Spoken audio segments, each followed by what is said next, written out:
Hi there, I'm Nick Smith, work for Hethel Innovation as food and drink business consultant.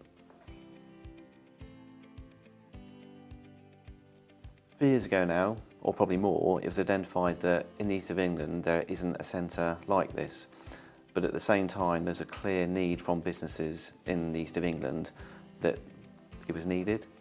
I think if you're a small business operating from home, and as you're scaling up and becoming more successful, you need to look for your first commercial space, and there wasn't really anywhere in the area that would answer that.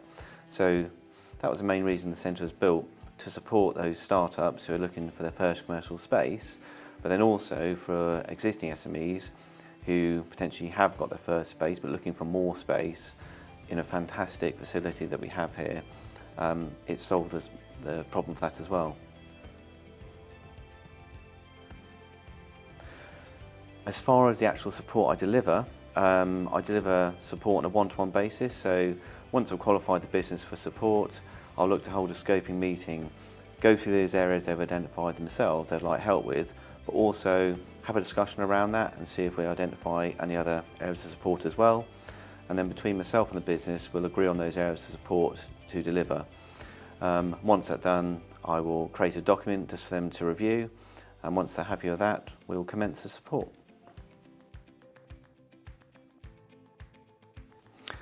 More widely, we have a conference room here which can be used by businesses outside of the centre as well. So if you are a food and drink business operating outside and you want to hold your meeting potentially with a new distributor, for example, I think the conference centre here, it provides the wow factor.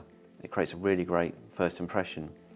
Alternatively, the other areas of support the centre offers is the test kitchen to provide that amazing space, fully kitted out to do that R&D for those new products, and then also the space for the sensory evaluation to take place, and finally for the business to actually create that social media presence or increase their presence by creating reels or taking photographs in the kitchen. Yeah, so I think there's a lot to consider before you launch the market. Top 3 tips for me would be definitely competitor analysis and market insight, so making sure you know who your competitors are, and market insight as well, knowing how many other businesses are there on the market and what their products are and how much they're charging, what quality are they compared to yours as well.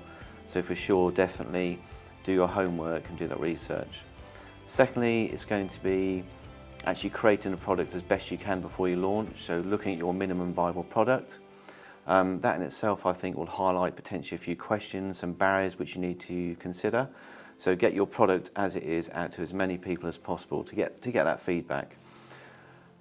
Third and finally, I think profit and loss, looking at the financials. So looking at all your costs involved in creating your product, and also looking at your sales as well. So costing your products, and then also looking at the volumes you think you'll be selling, and do those numbers add up. The last thing you want to do is go to the effort of time, investment, and then for when you launch, for the figures not to add up. They'd be my top 3 tips.